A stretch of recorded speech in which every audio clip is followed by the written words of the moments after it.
Sometimes my thoughts race so fast, I can't concentrate on anything. I feel blue for long periods of time and just never really sure if, I wonder if other people feel like this. This is just me, you know. I've heard my first voice in my junior year of high school. When I'm alone, it feels awful. For weeks, I couldn't get off the couch. The only place I would go is work. I'd come right home, I'd get in my pajamas, and I'd lay down, and I wouldn't wake up again until the next morning. What I thought I was going to do, be the gentleman farmer, I find now I can't do. I find myself so depressed that I can't go outside and dig or hoe or anything like that. My daughter saw some things in me that I don't want her to know, but she needs to, about my illness. When I realized that my feelings and my behaviors were starting to affect the people that I loved, that was when I knew that I had to get treatment. Relationships are not about acting. They're about being who you are, and therein lies the rub for me as a depressed man. I can only keep it up for so long, and then I get exhausted, and the depression gets worse, and the relationship suffers. And outside of treatment, that's been the story of my life.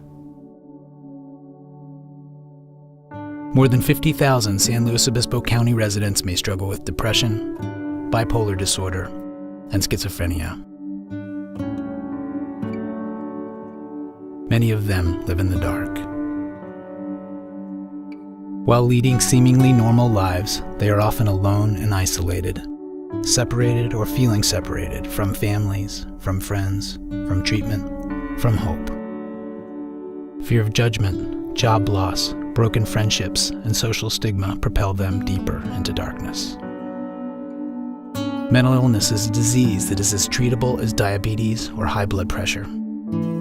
Unlike diabetes, feelings of personal shame and social stigma often accompany mental illness.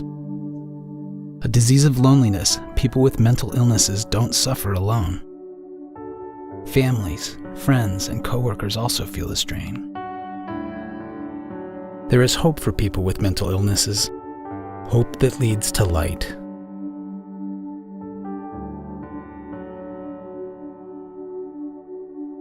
You know, the truth is I don't let a lot of people know. I don't let a lot of people know because it's not something I'm used to doing. I have several colleagues at work who I let in, who I talk to about my depression, and turns out that when I discover that when I talk to people about it, they are willing to open up about their own struggles in life, and I found out since I was willing to talk with people that there's a lot more folks out there in the community that suffer with depression than I ever thought. I think when people hear the word bipolar, I think a lot of people go immediately to someone who may be homeless and rambling to themselves in the park, or, someone who is jumping off buildings or doing something very, very extreme. And what I think people don't realize is there's a big spectrum of what bipolar means, or what depression means, or what any mental illness is. The illness I have is a constant discomfort of being imbalanced. The left side of my brain is imbalanced from my right side. I've been depressed off and on for all of my working life. I work in the motion picture business, and when I was out of work for more than a month or two, I would begin to slowly slide into depression, thinking that I'm never going to work again. I think I can remember first feeling depressed around 13 or 14 years old. I couldn't really determine whether that was how I was supposed to feel when I was 13 or 14, like everyone else, or if that was something special about me. My sophomore year in college, my father was diagnosed with severe depression, and it kind of made me think about how I'd been feeling recently, and I was very, very down but also very, very up sometimes. And I just kind of started to get the feeling that it might not be normal emotions, how other people felt emotions. In my business, they don't throw a party and give you a gold watch. They just don't call you anymore. So I figured after a certain period of time, as years go by, that I'm not going to work anymore. And then at a certain point, my mother-in-law died. She was 96 years old. She certainly had a full life, but suddenly something combined, the idea of my not working and her dying, made me suddenly think that that's the only thing left for me to do is to die. The transition between my 11th grade and 12th grade was like hell. It was like purgatory. I couldn't step out the front door. A lot of isolation, apathy, where I would just hibernate and just go into my room and just want to sleep. When I first started feeling depressed, I went with it. I just was feeling depressed. I would sit around and stare at my navel and feel sorry for myself. You know, I would watch and I would see how people would react to the same kinds of things that I would see, and they would laugh, and I didn't find them funny or amusing, and they would express joy and really enthusiasm for what was going on for them, and I couldn't manufacture those feelings. They just didn't come, and it occurred to me after a while that I was very different in the way I responded to normal things in life. Let's see, when I was down, it was more than just feeling bad for a week, even feeling bad for a month. It was just this feeling of complete despair, like it would never get better. And it would be over things that were so minor. I remember waking up one morning and going out and saying to my wife, nothing matters. It just feels to me like nothing matters. I don't care about anything. It was kind of the same when I would have a manic episode or an upswing. I would get so anxious and worked up, I could talk for hours and never stop. I usually talk a lot anyway, but this was a lot different. It was more like every single thought in my mind was just kind of coming out of my mouth and no rhyme or reason to what it was.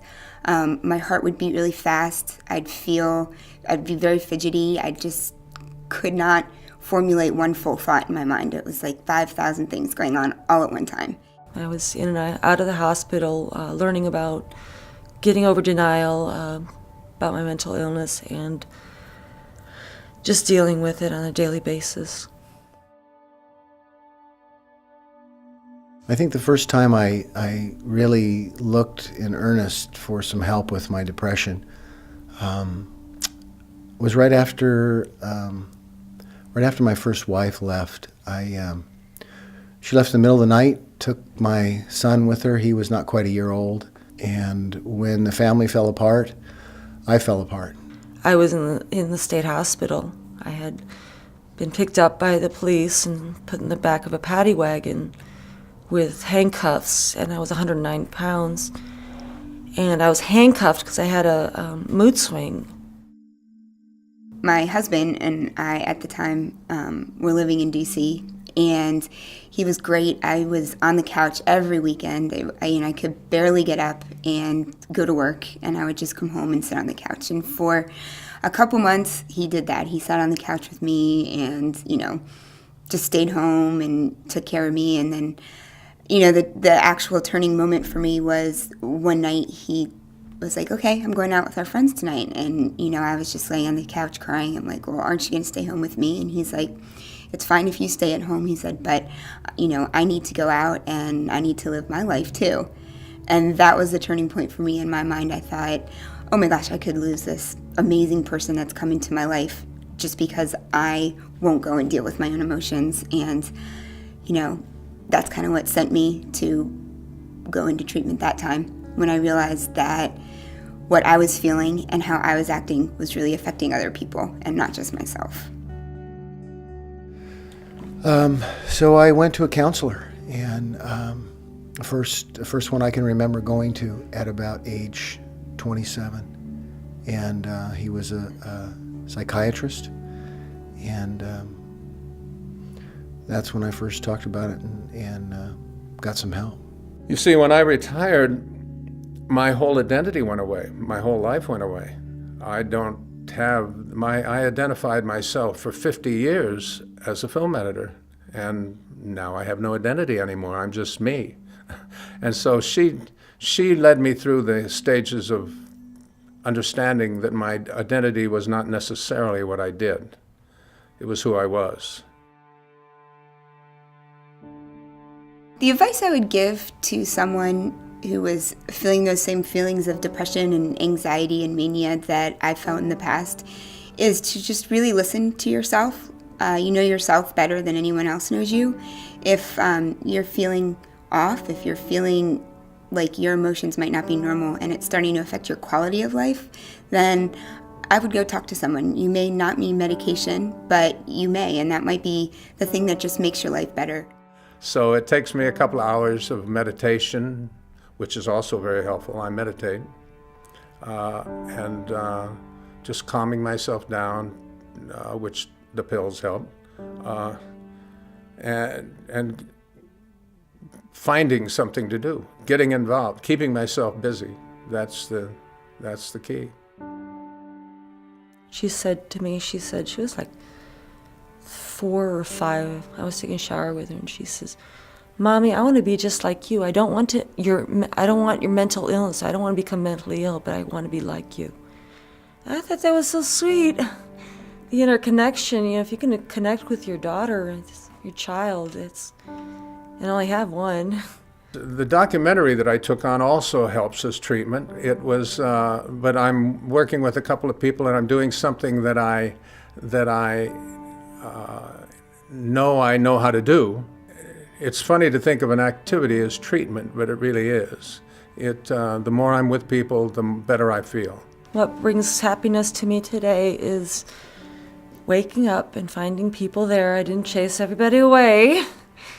And, I quit drinking 10 years ago, so I have sobriety. And it's just to see the sunshine every day and, not quitting on myself and just getting involved in activities outside the house and just kind of smell the roses. And I had no idea that I'd feel as good as I do today. No idea at all.